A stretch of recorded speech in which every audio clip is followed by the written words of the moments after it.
Ողջույն սիրելի հայրենակիցներ, եթերում Նոյանտապանն է, եւ այժմ մենք զրուցելու ենք Հայաստանի Եվրոպական կուսակցության նախագահ պարոն Տիգրան Խզմալյանի հետ։ Ողջույն պարոն Խզմալյան։ Ողջույն։ Շնորհակալ եմ, որ ընդունել եք հրավերը։ Facebook-յան ձեր էջում դուք անդրադարձել եք Էրդողանի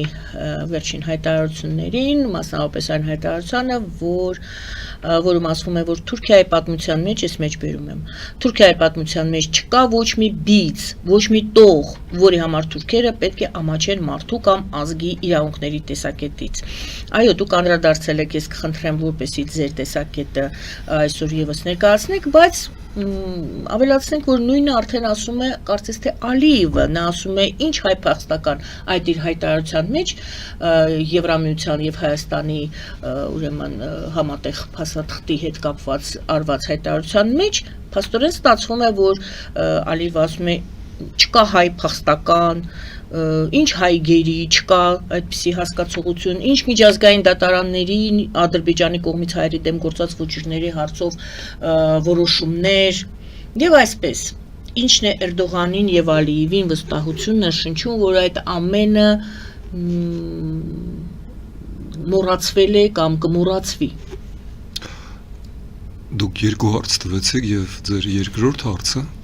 Պաստորեն առաջինի պատասխանն է, որովհետև խնդիրն այն չէ, թե Էրդողանը կամ Ալիևը կամ հերթական ադրբեջանցի, թուրք, պաշտոնյան հայտարարում է, որ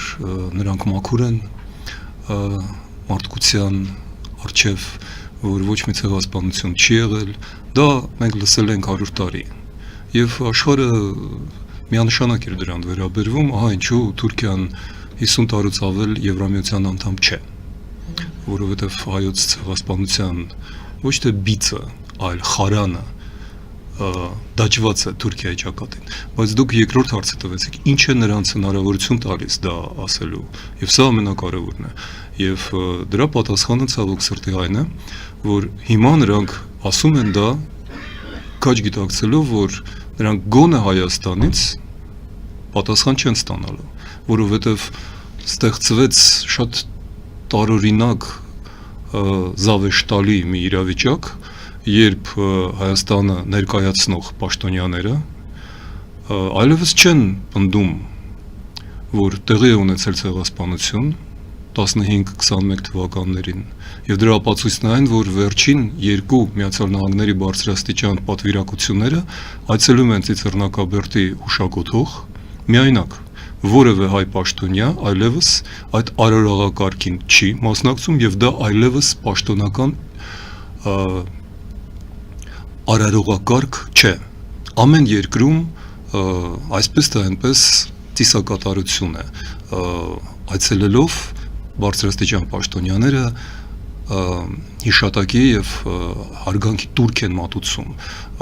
Թուրքիայում դա Մուստաֆա Քեմալի շիրիմն է եւ վերջերս օրինակ Լեո 14-րդը որպես պետության Վատիկանի ղեկավար այցելեց այնտեղ եւ պետական հարգանքի տուրք մատուցեց դամբարանում, սակայն հրաժարվեց օրինակ ընդհանուր աղոթքից Այա Սոֆիայում, որտեղ այն մզկիթի է վերածվել եւ ցուցադրաբար մասնակցեց հայ առաքելական եկեղեցու պատարագին։ Դա շատ հստակ քաղաքական ուղերձներ են եւ թուրքերը դա շատ լավ կարդացին։ Ալիևը տանում է պատվիրակություններին շահիդների ծառուղի, որ ընդհանրապես խայտառակություն է եւ տարիներ շարունակ այնտեղ օրինակ չգիտեմ եթերում արժե դա հիշալ թե ոչ, բայց դրա մասին գրում էին ամերիկյան թերթերը, այնտեղ հայ զինվորների սրտեր էին ապակե ինչ որ կուժերում դրված որպես այսպես կոչված մատաղ, այո, եւ դա գրվում էր որպես սկանդալային նյութ, հետո վերջը հանեցին, բայց ով է թաղված այդ շահիդների ծառուղում, դա սկսվել էր Սումգայիթի եւ Բաքվի ջարդերից հետո, երբ այդտեղ սպանված խաժամուժի անդամներն էին թաղվում, հետո ավելացավ։ Մենք ունեինք մեկտեղ եւ մինչեւ հիմա ուրիշը չկա, որտեղ է գնում պատվիրակությունը ցեղասպանության ուշակոթող, որովհետև դա ոչ թե պարզապես տուրք է զոհված նահատակներին, դա մարդասիրության եւ մարդկային քաղաքակրթության խորհրդանիշ է։ Հայոց ցեղասպանությունը հիշատակվում է որպես նախազգուշացում եւ որպես կանխարգելում հաջորդ ցեղասպանություններ։ Ինչու սկզբից պետքարտուղարության բարձրաստիճան պատվիրակություն, հետո նաեւ Պենտագոնի օրեր առաջ անհրաժեշտ համարեցին ծաղկեպսակներ դնել այնտեղ միայնակ, եւ սա քաղաքական սկանդալ է, բայց ես վերադառնում եմ ձեր հարցին։ Ինչու է Փաշինյանը հրաժարվել եւ այդ ծիսակատարությունից եւ ավելի կարեւոր է, շատ ավելի կարեւոր է, նա արգելել է փաստորեն պետական նեցուկը, պետական մակարդակով բողոքներ, հայտեր ներկայացնել Ադրբեջանի 2020-23 թվականի կատարված պատրիացիդի ցեղասպանության վերջին փուլի հայրենազրկման զոհերին 150,000 մարդ փախստական է դարձել Ալիևի ձեռամբ, ռուսների օժանդակությամբ եւ հայոց պետության կողմից նրանք անտեսվում են, նրանց իրավունքները ոտնահարվում են եւ դա է հնարավորություն տալիս Ադրբեջանի եւ Թուրքիայի գաղափարական ղեկավարությանը, քաղաքական ղեկավարներին լկտիաբար հայտարարել, որ նրանց խիղճը մաքուր է, որովհետեւ երբ որ զոհերը լռում են, դահիճները կարողանում են խոսել եւ դա հանցավոր լռություն է եւ հանցանք է դա ոչ միայն հայ ժողովրդի դեմ, այլ մարդկության, մարդասիրության եւ մարդկային քաղաքակրթության, միջազգային օրենքի դեմ, որովհետեւ ցեղասպանության հանցագործությունը վերաբերվում է ոչ միայն հայ ժողովրդին։ Ես չեմ ասում միայն հույն ասորի եզդի ժողովուրդների մասին, որոնք նույնպես ցեղասպանության զոհ էին։ Ես խոսում եմ այն մասին, որ Հայաստանը իրավունք չուներ եւ չունի լռել սեփական ցեղասպանության մասին, որովհետեւ այդ լռության մեջ թաղված է լռություն համամարտկային ողբերգության եւ հակամարտկային հանցանքի մասին։ Վերջին նորությունը այն է, որ որպես շարունակություն այդ ձեր խոսքի հիշեցնեմ, երևի բոլորս ուշադիր հետևել են այդ համբուրգյան առաջարկին Փաշինյանի, ես ներկայացնեմ։ Նա առաջարկում է Ադրբեջանի հետ ընդունել համատեղ ճանապարհային քարտեզ երկու թեմաները, որն են այդ երկու թեմաները զուգահեռ փակելու ուղղությամբ, որոնք են այդ թեմաները, նա ասում է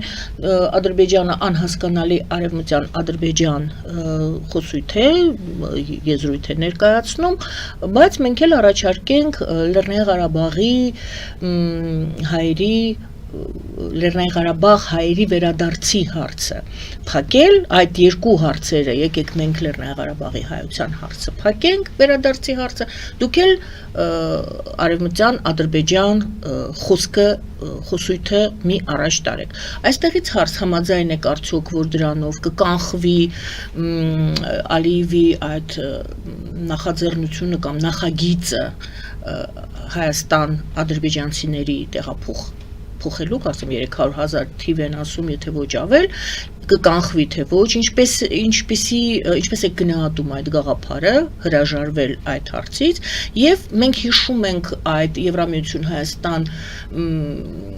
փաստաթղթի հետ կապված Ադրբեջանի առարկությունները, նրանք ես հիշատակեցի առարկում են նաեւ,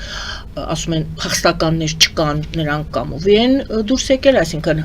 փախստականների թեմա չկա, իսկ իրենք ունեն փախստականներ, որոնք դուրս են եկել, ուրեմն մենք վտարել ենք ադրբեջանցիներին եւ նրանք պետք է վերադառնան։ Չկա ուրեմն գերիների հարց, դրանք ռազմական հանցագործներ են, ասում են նա,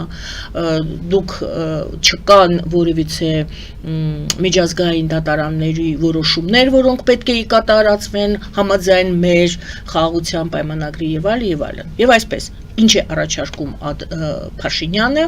որպեսզի կասեցնի Ադրբեջանի առաջխաղացման, այսպես պատերազմական կարելի ասել, առաջխաղացման, բայց դիվանագիտական պատերազմի առաջխաղացման փորձերը։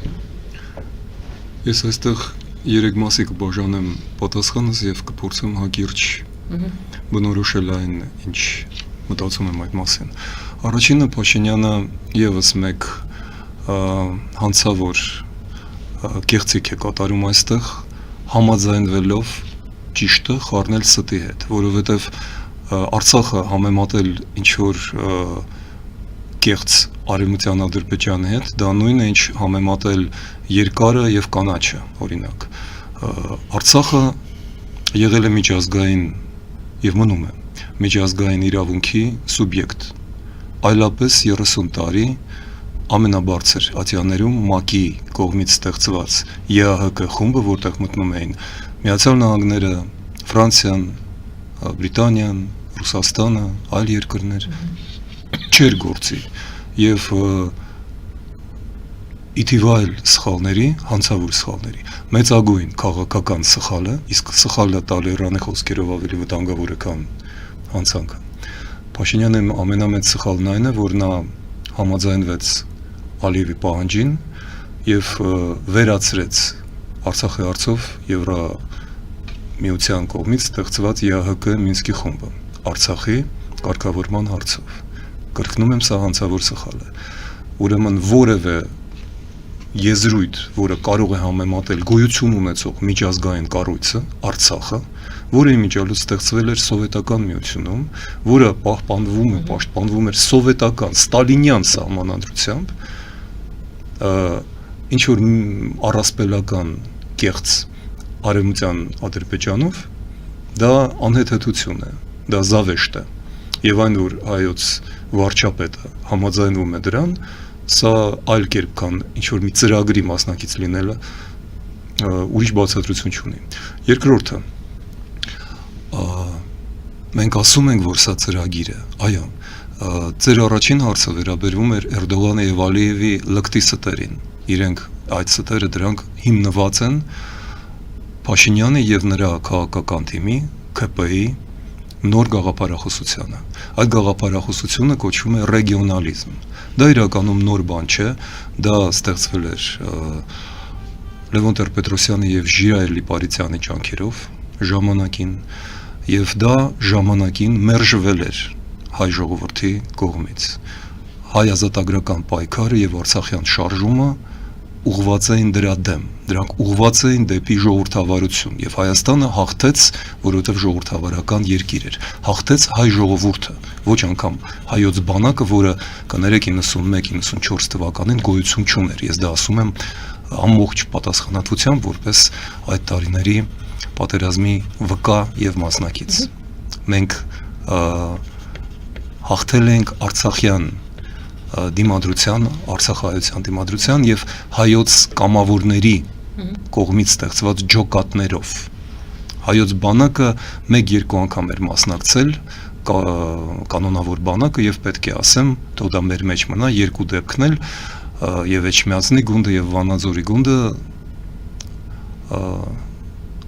աղետալի պարտություններ են կրել։ Չանդրադառնանք դրան, պարզապես թող չստեն մեզ, մենք դեռ ողջ ենք եւ մենք ամեն ինչ հիշում ենք։ Եվ երրորդը, այս ամենը ասվեց Գերմանիայում, եթե չեմ սխալվում Համբուրգում, հերթական ձևակերպումը։ Եվ այստեղ ավելի հետաքրքիր է ոչ թե բռնել Փաշինյանին հերթական անհեթեթության ստի հակասության վրա։ Շատ հետաքրքիր է ինչին է դեմ բողոքում Ադրբեջանը եւ Ռուսաստանը միջալոց, չմոռանանք, որ իրենք զուգահեռ են խոսում։ Այնինչ ասում էր Ալիևը կամ Հաջիևը կամ իրենց Բայրամովը, կարծեմ արտգործնախարարը, դա նույնը ինչ ժամանակին ասում էր Մարիա Զախարով։ Այդ ժամանակ Բաքուն լռում էր, ամաչում էր։ Հիմա արդեն ամաչելու բան չկա, որովհետեւ իրենք հասկացան, որ Փաշինյանական Երևանը չի հակադարձելու։ Ինչ են իրենք ասում։ Իրենք դեմ են այն օրակարգին, որը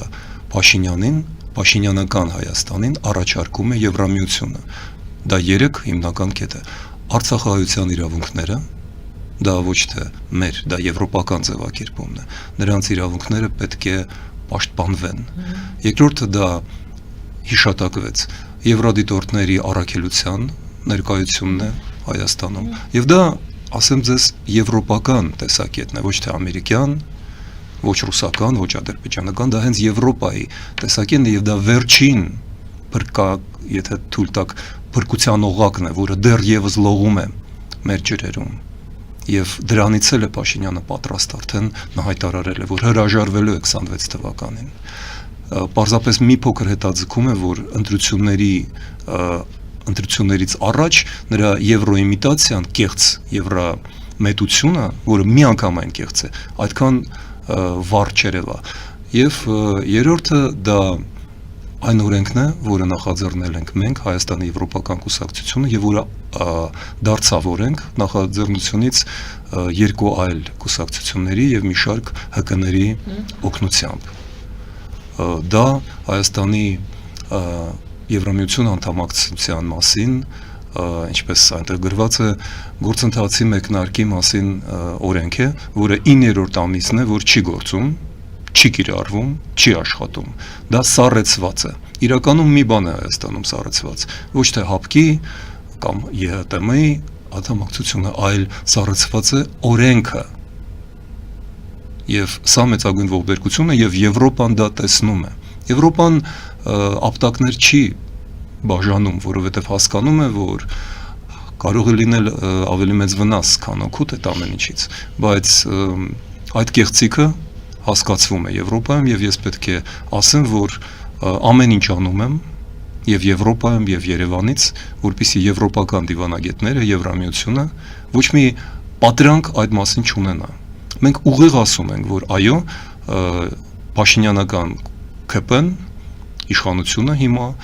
գնում է վրացական երազանքի ճանապարհով, գնում է գործարքի Ռուսաստանի եւ Ադրբեջանի ու Թուրքիայի հետ։ Եվ այդ գործարքի միակ նպատակն է Փաշինյանի վերընտրությունը, որը երաշխավորել են Պուտինը, Ալիևը եւ Էրդողանը։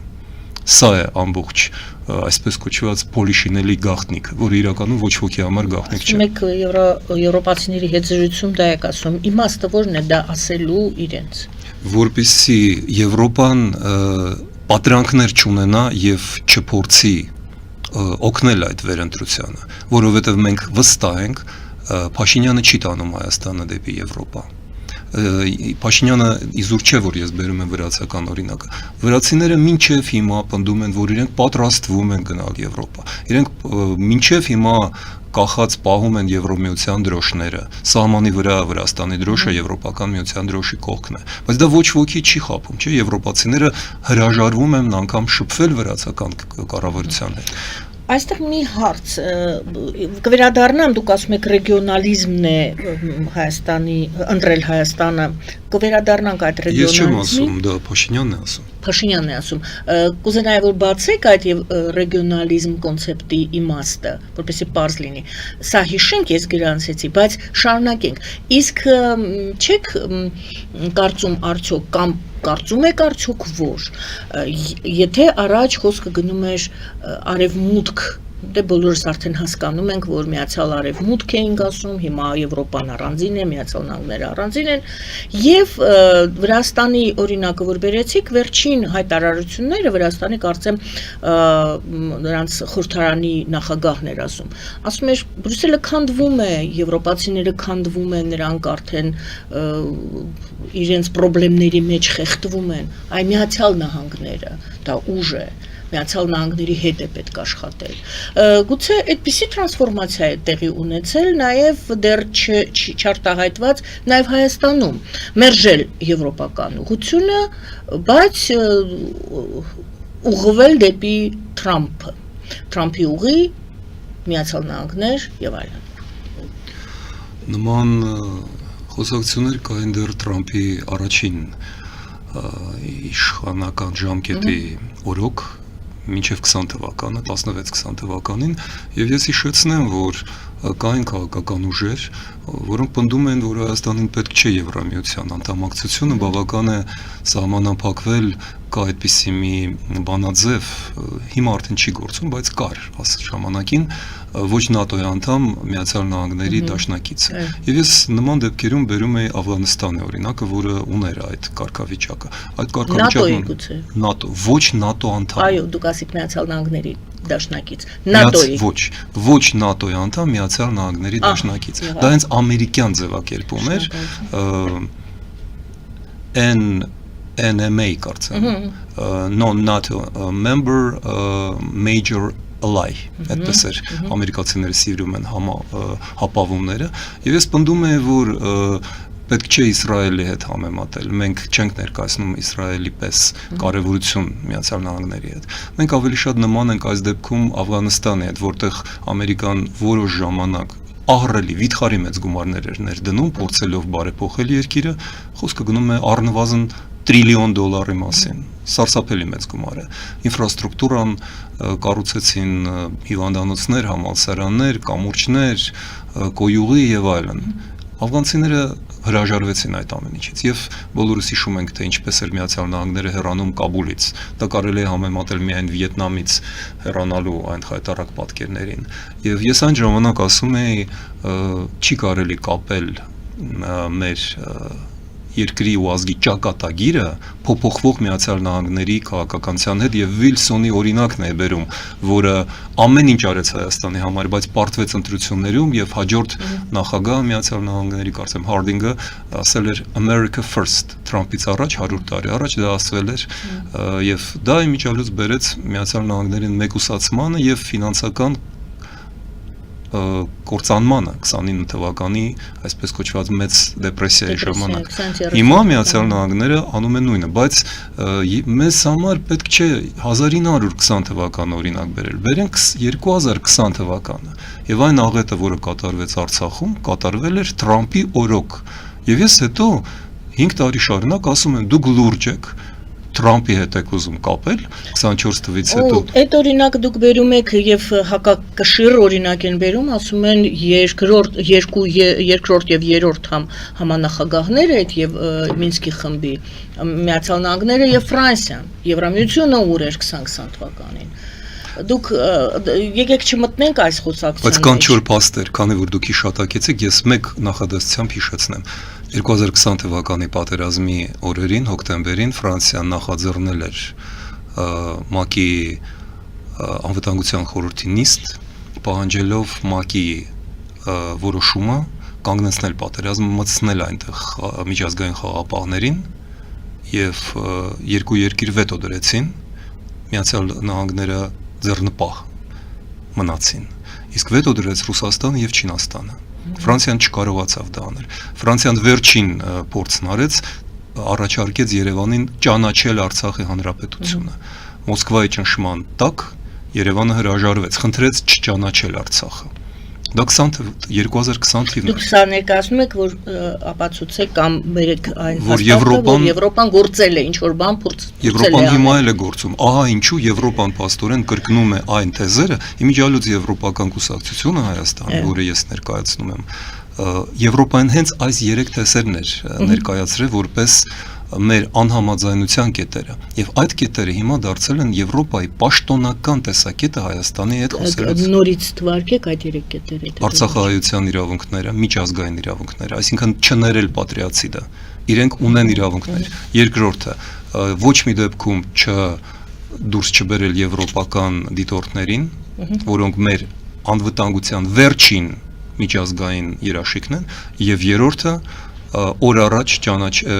իրականացնել, կիրառել այն օրենքը, որը մենք նախաձեռնեցինք եւ որը ընդունվեց Եվրամիության անդամակցության հայտ ներկայացնել։ Եվ իմ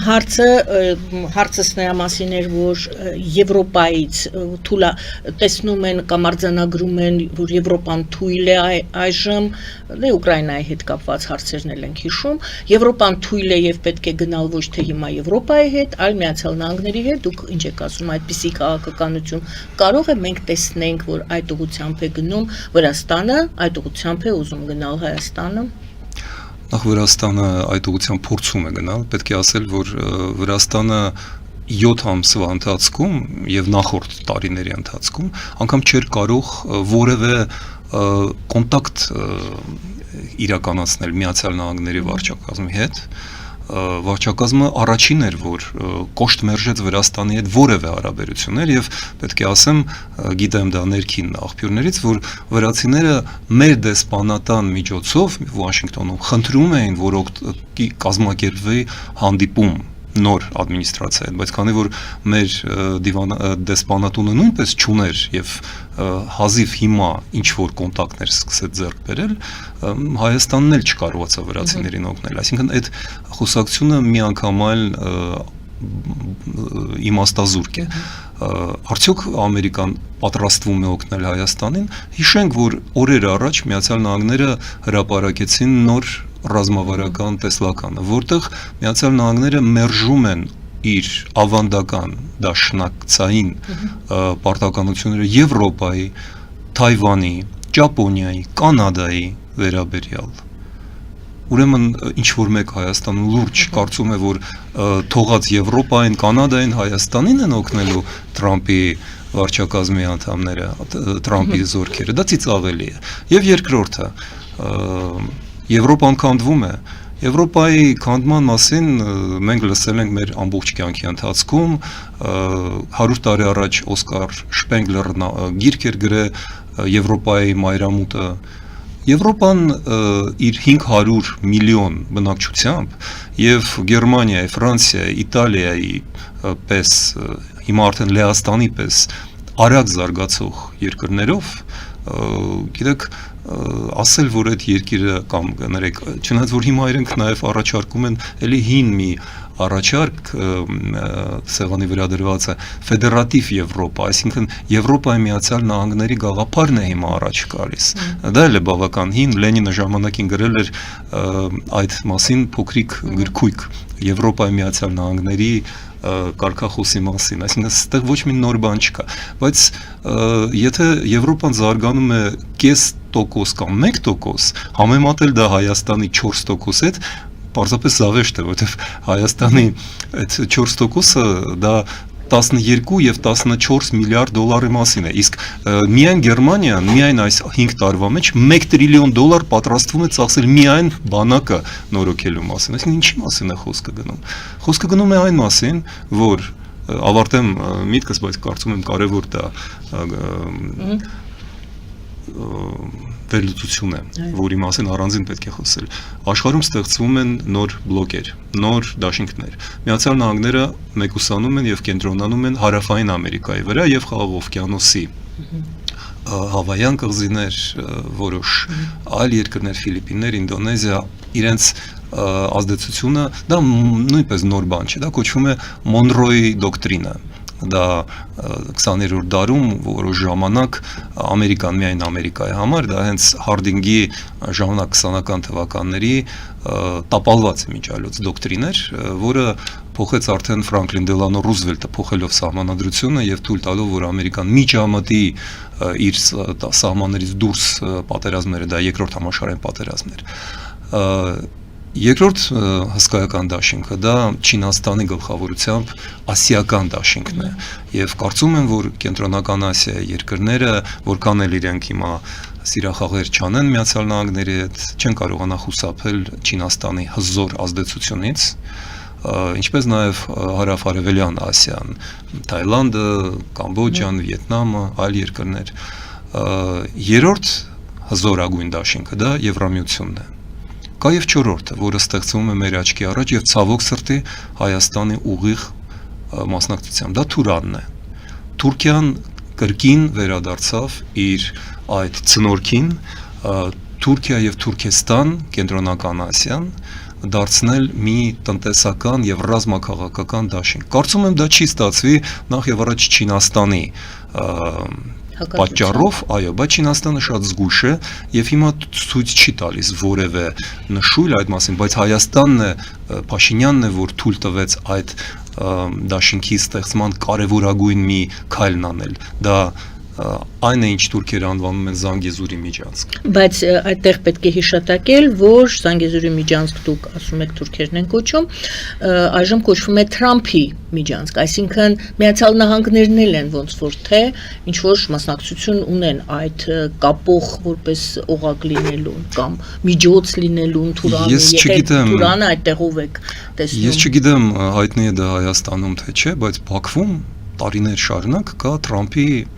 աշտարակը, Trump Tower, այդպես է կոչվում մի հսկայական բարձրակեր, որը անվանեցին Թրամփի անունով, եւ ինչ դրանից ինչ որ բան փոխվեց։ Մեր օգտին ոչ մի բան չփոխվեց։ Ադրբեջանցիները եւ թուրքերը ժամանակին Իսրայելի օգնությամբ, Իսրայելի օգնությունը մնում է, բայց պակասում է եւ հիմա մենք ունենք հնարավորություն դրանից։ Ուզում եք ասեք Թրամփի ուղին միայն անվանումն է, Միացյալ Նահանգների միայն անվանումն հետ ոչ մի կապ չունեցող։ Ես պնդում եմ դա, որ մոտ ժամանակներում դրանում կհամոզվեն բոլորը, ով հիմա չարեչար սխալվում է։ Շնորհակալություն, Ռուսաստանը այդ նոր ձևավորվող բլոկի, տեսեք, դուք 3 բլոկ մատնանշեցիք, Միացյալ Նահանգներ, Չինաստան եւ ուրեմն Թուրքիա իր սատելիտներով եւ բլոկի անդամներով դեռ Ռուսաստանը որտեղ է գտնվում, որպեսզի հետո կամած մոտենանք այդ ռեգիոնալիզմ գաղափարին։ Ռուսաստանը որ բլոկում է, Չինաստանի բլոկում է, թե այս Թուրան կոչվող կազմավորվող, ենթադրվող, նախագծվող բլոկում է։ 90-91 թվականին սկսված, ավելի ճիշտ 88 թվականին օպերայի Հայաստանի, Երևանի օպերայի հրապարակում սկսված շարժումը, որը քանդեց ի վերջո, բերեց սովետական միության քանդմանը, չի ավարտվել։ Եվ եթե 90-ական թվականներին, 90-ականների վերջին տապալվեց եվրոպական մասը սովետական բլոկի, այսինքն արևելյան Եվրոպան, հետո 91 թվականից Ռուսաստանը մնաց առանց Ղազախստանի, Ուկրաինայի, Բելարուսի եւ վերջի 0-ական թվականներին փորձեց Չեչնիայում, Վրաստանում, հետո նաեւ Ուկրաինայում եւ Հայաստանում Ադրբեջանի միջոցով վերականգնել իր ազդեցությունը։ Մենք տեսնում ենք, որ Ուկրաինայի պատերազմը Ռուսաստանին բերել է արդեն տնտեսական, ինչպես նաև դեմոգրաֆիկ, ինչպես նաև ռազմաքաղաքական եւ գաղափարական կոլապսի եզրին, Ռուսաստանը այլևս խաղացող չէ։ Ռուսաստանը հիմա այն դաշտն է, որը կիսելու են իրար մեջ թուրքական, չինական, մասամբ նաև արևմտյան մեծ դաշինքները։ Ռուսաստանը այլևս սուբյեկտ չէ, դա ավելի շատ օբյեկտ է, ինչքան էլ դառը դա հնչի Ռուսաստանի համար։ Թրամփի քաղաքականությունը Պուտինի հետ եւ Ռուսաստանի հետ կապված այդ եւ այնինչ դուք հիմա ասացիք, Թրամփը դրանով պաշտպանելու է Ռուսաստանին, թե մասնակցելու է Ռուսաստանի բաժան անելու։ Հասկանալու եւ իր մասն է ակնկալում։ Դա մեծ վիթխարի հարց է, բայց եթե շատ կարճ, իսկ մեր շրջանակները նեղ են, Թրամփի կուրքերից մեկն է Ռոնալդ Ռեյգանը։ Նա քիչ է խոսում այդ մասին, բայց դա այդպես է։ Եվ հասկանալու համար Թրամփի իրական վերաբերմունք Ռուսաստանին պետք է գնալ մոտ 50 տարի առաջ, 72-3 թվականներին, երբ Միացյալ Նահանգները շատ անսպասելի Հենրի Քիսինջերի գաղափարն էր դա,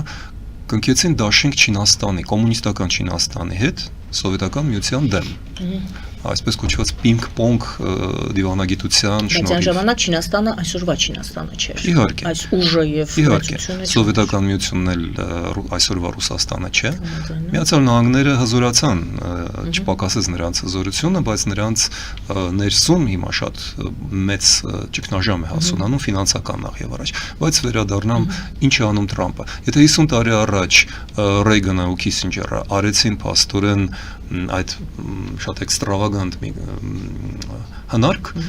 սովետի դեմ հանեցին Չինաստանին, պոկեցին, ապա հիմա Թրամփը իրականում փորձում է հակառակն անել Չինաստանի դեմ օգտագործելով Ռուսաստանին։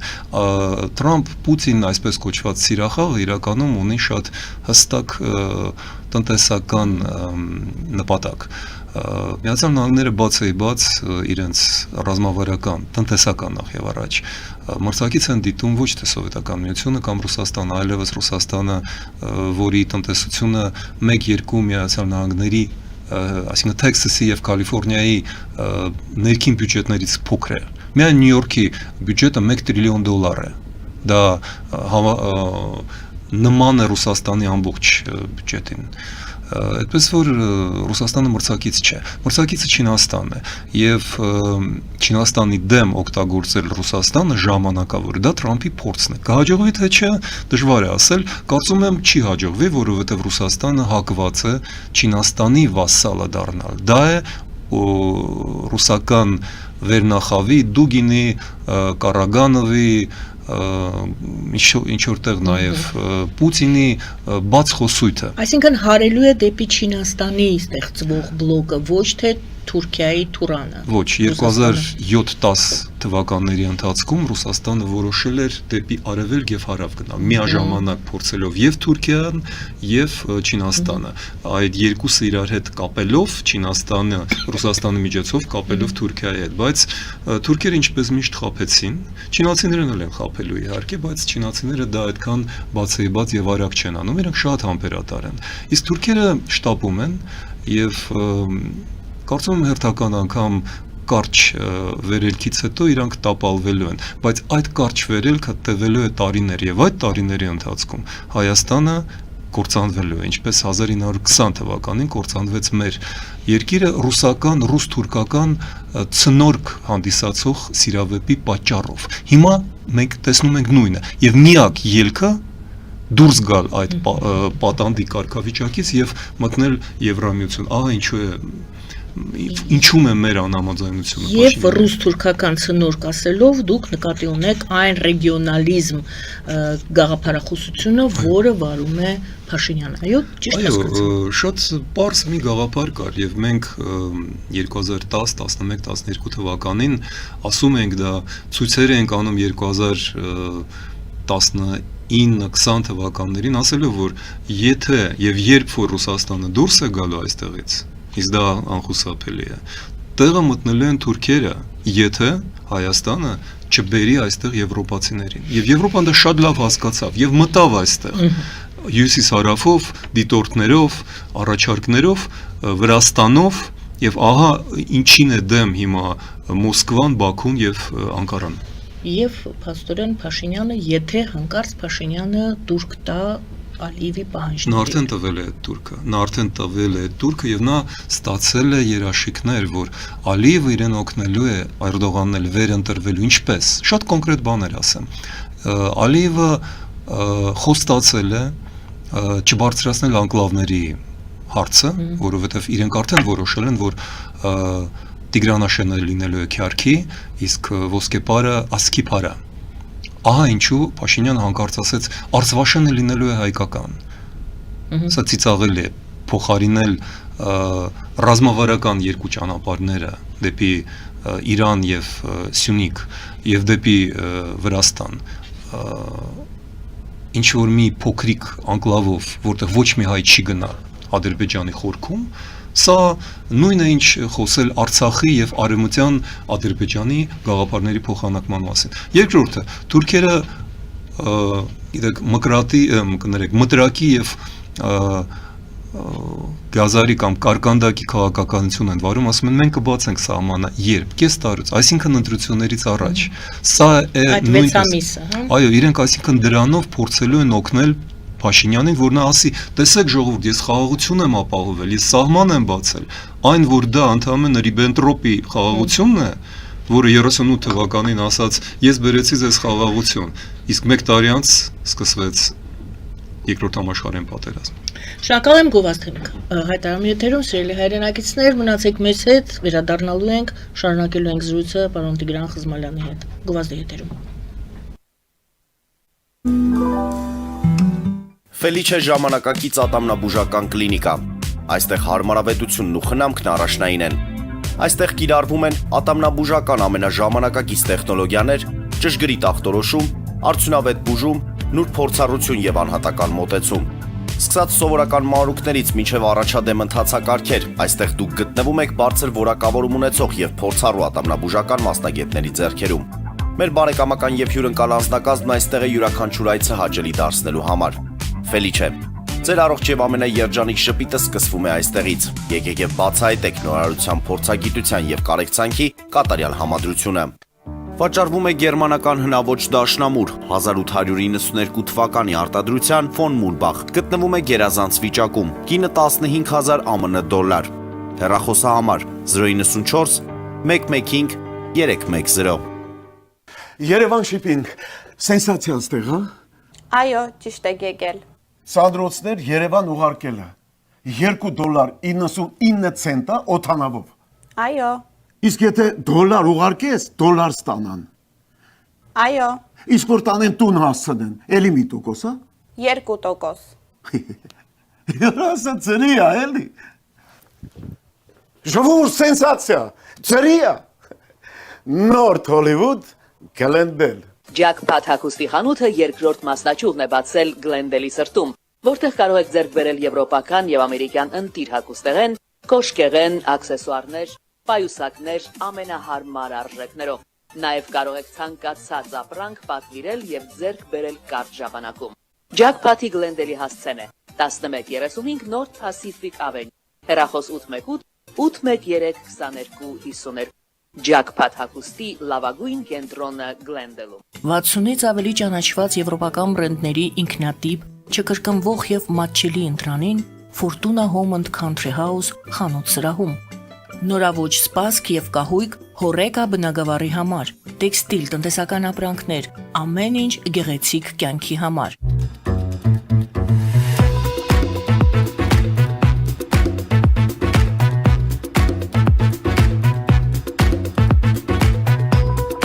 Արարատ ռեստորան, ընտանեկան եւ ընկերական ժամանցի լավագույն հասցե, սիրված արտիստներ, հյուրընկալ մթնոլորտ, հարուստ ճաշացան, անմահական խորտիկներ, Արարատ ռեստորան, հասցեն անփոփոխ, սիրով սպասում ենք ձեզ։ Լավագույն պաղպաղակ, բնական, համեղ եւ մատչելի գներով պաղպաղակը կարող եք ձեռք բերել բոլոր հայկական խանութներում։ Պահանջեք հայկական պաղպաղակ, Թամարա պաղպաղակ։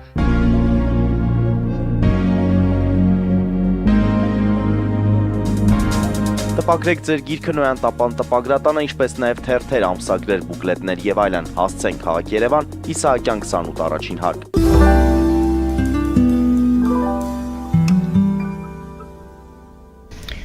Սիրելի հայրենակիցներ, հիշեցնեմ, որ զրուցում ենք Հայաստանի Եվրոպական կուսակցության նախագահ Տիգրան Խզմարյանի հետ։ Պարոն Խզմարյան, Փաշինյանը Համբուրգից, Գերմանիայից ուղևորվեց Մոսկվա։ Նա այնտեղ հաստատեց մեջբերում եմ Հայաստանի պատրաստակամությունը ԵԱՏՄ-ի շրջանակներում փոխշահավետ համագործակցության համար։ Մարիա Զախարովա այցեմ մի մեջբերում ներկայացնելու Հայաստանը մնում է հապկի լիերավ անդամ, պահպանելով բոլոր իրավունքներն ու պարտականությունները, կազմակերպությունում իր գործընկերների միջև լիարժեք համագործակցության վերականգնման համար որևէ խոչընդոտ չկա։ Օվերչուկը Ռուսաստանի փոխվարչապետը նորից բարձրացրեց այդ հարցը, ինչ որ պահի Հայաստանը ստիպված կլինի ընտրություն կատարել Եվրոպայի միության եւ Եվրասիայի ԵԱՏՄ-ի մի խոսքով միջև երկու միավորումներում միաժամանակ մնալը անհնար է, կարծում է Օվերչուկը։ Էլի նորից մենք կանգնած ենք այսպես անորոշ իրավիճակում, թե իրավիճակը լավ էլ որոշակի է մեզ համար։ Միանգամայն ամեն ինչ պարզ է։ Մեր ժողովուրդը, մեր բարի ու միամիտ ժողովուրդը չի ուզում հավատալ, որ իրեն այսպես խտոց ստորձևով խաբել են։ Մարդիկ չեն ուզում վատին հավատալ եւ ինձ են մեղադրում կամ ուրիշներին, ովքեր ասում են այն, ինչ մենք համարում ենք ճշմարտություն։ Բայց տեսեք, երբ որ ամեն անգամ Եվրոպայից Փաշինյանը գալիս է Մոսկվա, զեկույց տալու, սա արդեն աշխարհագրություն չէ, սա քաղաքականություն է։ Փարիզից ու Բրյուսելից տարվա կեսին նա եկավ Մոսկվա եւ հայտ ներկայացրեց, չէ, Ալթայ անգամ ներկայացրեց Շանհայյան կազմակերպության մասնակցության համար, մերժեցին Պակիստանի պատճառով, բայց պարզ է եւ այստեղ Օվերչուկը ճիշտ է, անհնար է միանգամից լինել Եվրամիության եւ Եվրասիական միության կամ Շանհայյան կամ BRICS-ի անդամ, ինչին ձգտում է Հայաստանը։ Անհնար է եւ փաստորեն այն բոցավառ եւ էյֆորիկ զեկույցները, որ հնչում էին Արարատ Միրզոյանի կատարմամբ կամ Փաշինյանը, որ մենք Գերմանիայում, մենք Ֆրանսիայում, մենք են արեցինք, ես մեր հաղորդման սկզբից, մեր խոսակցության սկզբում ասացի, իրենց շատ պարզ 3 պայման են դրել։ Դուք այդ պայմաններին հետևում եք, եթե ոչ, ապա Չեխիայի դեսպան Հայաստանում շատ հստակ ասացի իրականությունը։ Հայաստանի անդամակցությունը Եվրամիությանը այսօր օրակարգի մեջ չկա։ Ում պատճառով չկա։ Եվրամիության պատճառով ոչ, Հայաստանի։ Չեխիայի դեսպանը պարզապես բացահայտեց Հայաստանի իրական Բայց չէ նպատակները։ որ վիզաների ազատականացման թեմա են Բայց ինչ կապ ունի քննարկում։ վիզայի Եվրամիություն Հայաստան այս վերջին փաստաթղթի մասին է, ինչ է վկայում այս վերջին փաստաթուղթը։ Սա վկայում է այն, որ Եվրոպան պատրաստ է ընդունել Հայաստանի։ Գուցե եւ Հայաստանն է պատրաստ դրա համար երկկողմանի է դա, միայն Եվրամիությունը ինքը իրեն հետ չի ստորագրել, Հայաստանի հետ է ստորագրել։ Տեսեք, Համբուրգից Փաշինյանը օդանավը գնում է Մոսկվա եւ այնտեղ, տեսեք, կարծես թե ես սնապաշտ չեմ, բայց դժվար է չտեսնել այստեղ խորհրդանիշ։ Մոսկվայում ինքնաթիռը չի կարող նստել ուկրաինական դրոնների գրոհի պատճառով եւ մի քանի ժամ պտտվելուց Մոսկվայի արվարձաններում ինքնաթիռը գնում է Լենինգրադ։ Ես արդեն չեմ կարող անվանել այդ փառահեղ քաղաքը Սանկտ Պետերբուրգ, դա Լենինգրադ է։ Եվ այնտեղից այնուամենայնիվ համառորեն Փաշինյանը չի գալիս Երևան։ Նա այնուամենայնիվ գնում է Մոսկվա եւ այնտեղ նստած հյուրանոցի ըստ երևույթի համարում պատուհանի գոքին նա կարծես թե չի նկատում ինչ ֆոնի վրա է սրտիկ անում եւ ռուսական շանսոն Բելի Ռոզի Ռաբիզ երգի տակ սելֆի է նկարում։ Նա նստած է Լուբյանկայի KGB-ի շենքի դեմ դիմաց։ Սա ուղերձ է։ Սա Դա հենց կադրը այնպես է ընտրված, որ այդ շենքը երևա։ Այո, այսինքն սա ուղերձ է։ Փաշինյանը ասում է, տեսեք, ես Մոսկվայում եմ, Համբուրգից ես եկա Մոսկվա, KGB-ի շենքի ֆոնի վրա եմ նստած ու սրտիկ եմ ուղարկում եւ ես ձեզ բոլորից սիրում եմ։ Սա ձեռառնոց է ըստ երևույթին։ Ավելի կարևորը իհարկե ոչ թե նման խորհրդանիշները, թեև դա իհարկե կարևոր է եւ անտեսել դա պետք չէ։ Մարդը գրեթե անկեղծ ասում է ինչի համար է նա եկել։ Նա եկել է հերթական անգամ զեկույց տալու, որ ոչ մի բան Գերմանիայում, Եվրոպայում հերթական անգամ Հայաստանը չի փոխել եւ ահա ինչու հաջորդ իսկ օրը Մարիա Զախարովան անգութորեն անխիղճ ձևով ասում է, ախր դուք չեք դուրս եկել հապկից, բայց այդ մասին նաև Պուտինն է ասել, ինչ ենք մենք Զախարովային մեջ բերում։ Պուտինը մի շաբաթ է, քանի 10 օր առաջ Դուշանբեում էր, թե չեմ հիշում որտեղ, Qırğızstանում էր, ուրեմն դա Բիշկեկն էր, հա, ըստ երևույթին, ուղիղ հարցին Հայաստան եւ ՀԱՊԿ ասեց, մեր հայ գործընկերները, իսկ ով է Պուտինի գործընկերը Հայաստանում։ Ես չեմ, ոչ էլ դուք։ Փաշինյանը չէ ըստ երևույթին։ Մեզ ասել են, որ իրենք մնում են ՀԱՊԿ-ի անդամ, պարզապես ընտրել են այսպիսի ձևաչափ, չմասնակցել միջոցառումներին, բայց դուրս չեն գալիս եւ մնում են եւ այն պարտականությունների եւ այն հնարավորությունների ներքո։ Ձեզ կմեղադրեն կամ ձեզ կհակադարձեն, մեղադրել բառը։ Թող Պուտինին մեղադրեն եւ հակադարձեն Փաշինյանին, ոչ թե։ Կհակադարձեն եւ այդ հակադարձի մի հատված ես ներկայացրեցի, բայց չէ որ ստորագրվել է հայ-եվրոպական այն ինչի դեմ ընդվզել է Ադրբեջանը, չէ որ նորից ասեցի ազատականացման, վիզաների ազատականացման հետ կապված խոսակցություններ են գնում, չէ որ եվրոպացիները գալիս են մեզ մոտ, չէ որ լավ հարաբերություններ են եվրոպացիները, տեսեք ինչ խիստ են գնահատում Վրաստանում տեղի ունեցածը, բայց Հայաստանի հետ այդպիսի խիստ տոնով չեն խոսում։ Դուք բերեցիք Վրաստանի օրինակը եւ հենց այդ օրինակն եմ ես բերում, երբ Կայա Կալասի կամ Մարտակոսի շրջանակների հետ առնչվում եմ որպես Հայաստանի եվրոպական կուսակցության ղեկավար, ես ասում եմ, տեսեք Վրաստանը, ինչ կատարվեց, եւ Վրաստանը շատ ցավոտ կետ է Եվրոպայի համար, Եվրոպան այնտեղ տասնյակ միլիարդներ է ներդրել եւ ունի հազարավոր 100,000-ից ավել մարդիկ, ովքեր դեկտեմբեր ամսվա ցուրտ օրերին ջրցանների տակ կանգնած են եվրոպական դրոշներով։ Հայաստանում նման բան չկա, բայց նրանք չեն էլ առաջարկում Հայաստանին այլևս նման բան, որովհետև տեսել են Վրաստանի փորձը։ Եվ իմ բերած օրինակը, որը դուք հիմա հնչեցրեցիք, Վրաստանի օրինակը, Հայաստանի դեպքում իրենց համար դաս է, որ սա կեղծ է, սուտ է, որովհետև մինչև հիմա պաշտոնապես վրացիք ասում են Վրաստանի ղեկավարները ասում են, չէ, մենք պատրաստվում ենք գնալ Եվրոպա, այդպես չեն պատրաստվում Եվրոպա գնալ։ Գնալով դեպի Ռուսաստան եւ Թուրքիա, Եվրոպա չես ասնի։ Ալթայ ու Շանհայ գնալով Բրյուսել չես ասնի։ Սա պարզ է, սա աշխարհագրություն չէ, սա քաղաքականություն է։ Բայց այդ ձեր խոսքի մեջ կար մեկ երանգ, նրանք հիասթափվել են կամ հուսահատվել են կամ չեն վստահում, չեն հավատում, չգիտեմ ոնց ձևակերպեցիք, կներեք ձևակերպումը մոռացա, բայց դա վերաբերում է իշխանություններին, չէ՞ որ դուք բերեցիք օրինակ, որ փողոց էր դուրս եկել ժողովուրդը, նրանք ժողովրդի գործոններ, ժողովրդի ուժն էլ արդեն համարում են անուժ, ժողովրդին էլ են համարում անուժ։ Իրենք շատ հստակ եւ անկեղծ ինձ անձամբ հոկտեմբեր ամսին իրենք ասելով ես նկատի ունեմ ան եվրոպական դիվանագետները, քաղաքագետները, ում հետ ես խոսել եմ ու շարունակում եմ խոսել ամեն օր։ Մենք անընդհատ քննարկման վերլուծության ընթացքում ենք։ Իրենք ասում են 26 թվականին ձեր ժողովուրդը հնարավորություն ունի արտահայտվել։ Եթե եվրոպական գաղափարը մոտ է ձեր ժողովրդի սրտին, ուրեմն մենք կբացենք ոչ թե 15 միլիոն ինչպես տվեցին կամ 12 միլիոն ինչ տվեցին ինչ որ բավական ծիծաղելի նպատակներով, այդպիսի գումար ցանկացած հայ օլիգարխ կարող է մեկ օրվա մեջ տաբատների հետևի գրպանից անի եւ դնի սեղանին։ Դա այն գումարները չեն, որով Հայաստանը փրկում են Ռուսաստանից կամ Թուրքիայից, ոչ։ Դա ուղղակի խորհրդանշական բան է, մենք հիշում ենք ձեր մասին, բայց դուք պետք է որոշեք։ Եվ իմ ամբողջ ցավը այն է, որ Փաշինյանը շարունակում է խաբել ժողովրդին, որտեղ եվրոպացիներին այլևս չի կարող խաբել։ Իրենք արդեն հասկացել են, որ Փաշինյանը չի գնում Եվրոպա։ Դա շղարշ է, վրացական երազանքը հայկական մղձավանջի պես, բայց մեր ժողովրդի ինչ որ մի մասը դեռ կարծում է, որ դե չէ, ոնց թե իմ նախկին գործընկերները ասում են, պարոն Խզմալյան, դուք չափազանցնում եք, հանեք ձեր սև ակնոցը։ Ես ասում եմ, ես թափանցիկ ակնոցներով եմ նայում կամ առանց ակնոցների։ Դուք եք նայում վարդագույն ակնոցներով, բայց վարդագույն ակնոցները ի տարբերություն սև ակնոցների մի անգամ կարելի է հագնել։ Մինչև իրականության հետ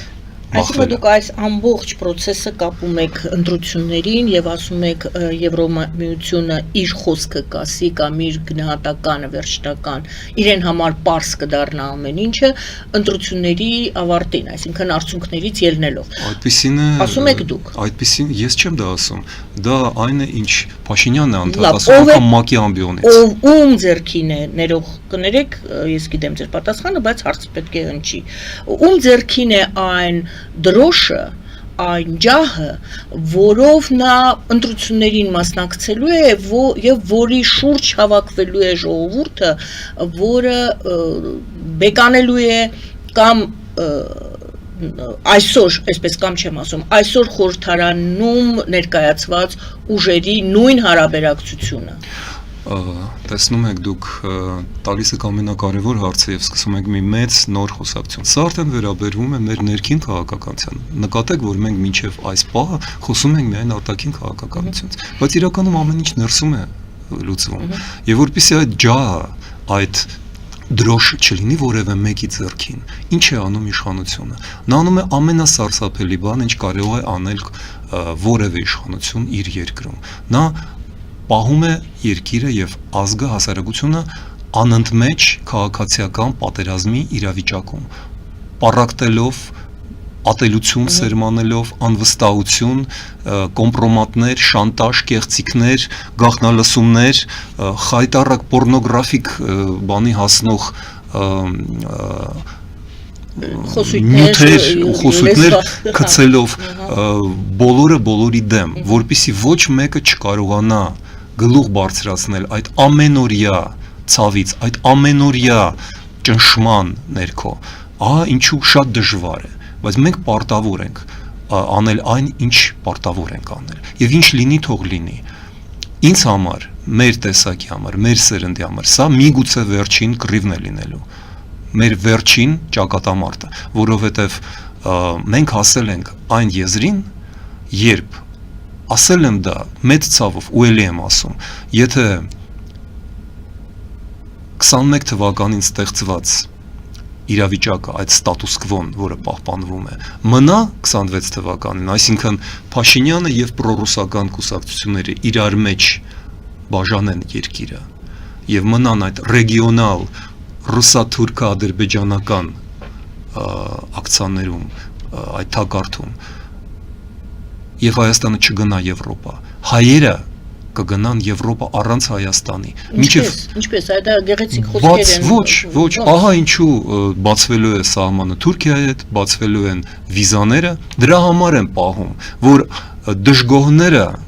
որ չհամաձայնվողները թողնեն գնան։ Եվ իրենք մնան Երևանի արվարձաններով, Նորհաջն, Կոտայքի, Մարս, իսկ ինչ կլինի Տիգրանաշենից այն կողմ, այն որ Վայքը, Վայոց ձորը, Սյունիքը դատարկվելու են ադրբեջանցիների գարշահոտ շնչից, իրենց չի անհանգստացնում։ Այսինքն դա հիշեցրեց դա ինձ Փաշինյանի այդ արտահայտությունը, կառավարությունը ես եմ եւ ով որ համաձայն չէ կարող է գնալ, ով որ համաձայն չի լինելու 2026-ից, եթե այս տրամաբանությամբ է զարգանում քաղաքականությունը արտաքին, թող դուրս գա Հայաստանից գնա, մեկնի։ Տեսեք, Փաշինյանի Այսպես պետք է լինի, ինչպես։ Սա է Փաշինյանի իշխանության բանաձևը 2018 թվականին կառավարությունը դուք եք, դուք ամեն մեկդ վարչապետ եք, 7 տարի անց կառավարությունը ես եմ, ով համաձայն չէ թող գնա, կամ բանտարկվում է։ Կներեք, 6 քահանա եւ 3 թե արդեն 4 եպիսկոպոս է ձերբակալված։ Գիտեք, ես այդ եպիսկոպոսների ջատագովը չեմ, բայց եթե դուք KGB-ի գործակալներ եք փնտրում, փնտրեք նրանց կառավարության, ազգային ժողովի, բանակի, մամուլի, տնտեսության մեջ, այսինքն այն ոլորտներում, որոնք վերաբերվում են ձեր կառավարմանը, ձեզ դրա համար են ընտրել։ Մենք կաթողիկոս չենք ընտրել 2018 եւ 21 թվականին։ Սաղմոս կարդացող չենք ընտրել։ Եկեղեցին կմաքրվի միայն այն ժամանակ, երբ որ մաքրվի հասարակությունը։ Եկեղեցին առանձին չէ, ինքը անջատ է եւ կառավարությունը իրավունք չունի զբաղվել եկեղեցիով։ Եվ ինչու է զբաղվում, որովհետեւ դա այն թիրախն է, որով շատ հեշտ է պառակտել հասարակությունը։ Իսկ Փաշինյանի գլխավոր նպատակն է ոչ թե միավորել ազգին, ինչպես պետք է լինի ցանկացած իշխանության եկած իրական ազգային առաջնորդի, այլ պառակտել, բաժանել, ատելություն սերմանել։ Նրա իշխանությունը հիմնված է ներքին ատելության եւ արտաքին մեր թշնամիների կողմից իր անձին աջակցության վրա։ Նրա իշխանության աղբյուրն է հիմա ավելի շատ Ալիևը, Պուտինը եւ Էրդողանը, քան հայ ժողովուրդը։ Մենք հասանք սրան 26 թվականի շեմին։ Եվ սա է, որ պետք է հասկանա հայ ժողովուրդը։ Եվ սա է այն գործիքը, որը կիրառվում է ընտրություններից առաջ, փաստորեն սա գործիք է։ Անշուշտ։ Վրաստանում դա արդեն գործեց։ Երեք ես խոսում էի մի զույգի Վրաստանից եկած քաղաքական ակտիվիստներից, կին եւ երիտասարդ կին եւ տղամարդ եկան, իրենք փաստորեն փախան Վրաստանից, որովհետեւ տեղյակ պահեցին, որ հաջորդ շաբաթ իրենց ձերբակալելու են։ Բանը ասավ նրան, որ ամբողջ ընդդիմությունը նստած է բանտերում Վրաստանում։ Այստեղ նույնն է լինելու 26 թվականի ընտրություններից առաջ կամ հետո։ Եկեղեցուց հետո գալու է ընդդիմության հերթը։ Ընդ որում ոչ միայն այստեղ անհասկանալի է ընդդիմություն ասելով ինչ նկատի ունեք, ընդդիմությունը տարբեր է, դեմոկրատական ընդդիմությունը, որի մի մասը Փաշինյանի ենթակայության տակ է հիմա, իսկ չհամաձայնվողները կամ կհեռացվեն, կամ կհեռանան։ Շնորհակալ եմ պարոն Խզմալյան այսօրվա զրույցի համար, շնորհակալություն սիրելի հայրենակիցներ, Հայաստանի Եվրոպական կուսակցության նախագահ պարոն Տիգրան Խզմալյանի հետ էի զրուցում ես Գայանե Առաքելյանս, բարին ձեզ։